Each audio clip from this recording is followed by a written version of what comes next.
Mannamangalam saint Mary's പള്ളി തർക്കത്തിന് താൽക്കാലിക പരിഹാരം. പള്ളി അടച്ചിട്ട നടപടി തുടരുവാൻ കളക്ടർ നടത്തിയ ചർച്ചയിൽ തീരുമാനം.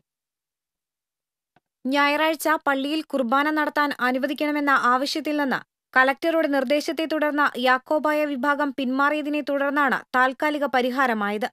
അടുത്ത ദിവസം യാക്കോബായ വിഭാഗം കോടതിയെ സമീപിക്കുമെന്നും കോടതി നിലപാടിനനുസരിച്ച് തുടർ തീരുമാനമെടുക്കുമെന്നും ഇരുവിഭാഗങ്ങളുമായുള്ള ചർച്ചകൾക്ക് ശേഷം കളക്ടർ ടി.വി. അനുപമ മാധ്യമങ്ങളോട് പറഞ്ഞു. ആരാധനയുടെ പേരിലുണ്ടാകാവുന്ന പ്രശ്നങ്ങൾക്ക് തൽക്കാലത്തേക്ക് ഒരു പരിഹാരമായിട്ടുണ്ട്. നാളെ ജാക്കോബൈറ്റ് വിഭാഗം അതിനു വേണ്ടിയിട്ടുള്ള ശ്രമങ്ങൾ ഉണ്ടാകില്ല എന്നുള്ളത് നമ്മുടെ അടുത്ത് എഴുതി സമ്മതിച്ചിട്ടുണ്ട്. അതിനുശേഷം കോടതി മുഖേന വേണ്ട പരിഹാരം കണ്ടോളാം എന്നുള്ളൊരു കാര്യം അവർ അറിയിച്ചിട്ടുണ്ട്. അപ്പോൾ തൽക്കാലം അതുകൊണ്ട് ഒരു ഇമ്മീഡിയറ്റ് ആയിട്ടുള്ളൊരു ഇഷ്യൂ നമ്മൾ പ്രതീക്ഷിക്കുന്നില്ല. പിന്നെ പോലീസ് എന്തായാലും വിജിലാണ്.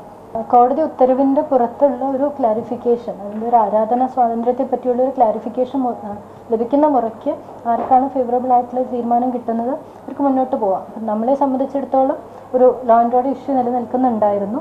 അപ്പോൾ അതുകൊണ്ട് തന്നെ നമുക്ക് ആരെങ്കിലും നാളെ അതിൽ അനുവദിച്ചു കഴിഞ്ഞാൽ തീർച്ചയായിട്ടും മറ്റൊരു വിഭാഗം ഒരു ക്ലാഷ് ഉണ്ടാക്കും എന്നുള്ളൊരു സിറ്റുവേഷനിൽ നമ്മൾ സജസ്റ്റ് ചെയ്തു. ഒരു രണ്ട് പാർട്ടിക്കാരും സമ്മതിക്കുമായിരുന്നു അതിന് വിഡ്രോ ചെയ്യാമെന്നുള്ളത്. ഇരുവിഭാഗത്തിലെയും വിശ്വാസികൾക്കും പുരോഹിതർക്കുമെതിരെ എടുത്തിട്ടുള്ള കേസുകളുടെ കാര്യത്തിൽ നടപടിക്രമമനുസരിച്ച് പോലീസ് തീരുമാനമെടുക്കുമെന്നും കളക്ടർ അറിയിച്ചു.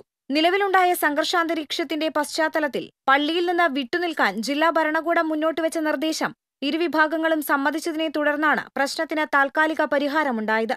ഓർത്തഡോക്സ് വിഭാഗത്തു നിന്ന് secretary in charge father Mathew Jacob Puthussery, managing committee അംഗങ്ങളായ റോബി വർഗീസ്, അലക്സ് എം കുര്യാക്കോസ് തുടങ്ങിയവരും, യാക്കോബായ വിഭാഗത്തിൽ നിന്ന് ഭദ്രാസനം സെക്രട്ടറി ഫാദർ രാജു മാർക്കോസ്, സഭാ ട്രസ്റ്റി ഒ.യു. ഏലിയാസ് തുടങ്ങിയവരും കളക്ടറുമായി നടത്തിയ ചർച്ചയിൽ പങ്കെടുത്തു.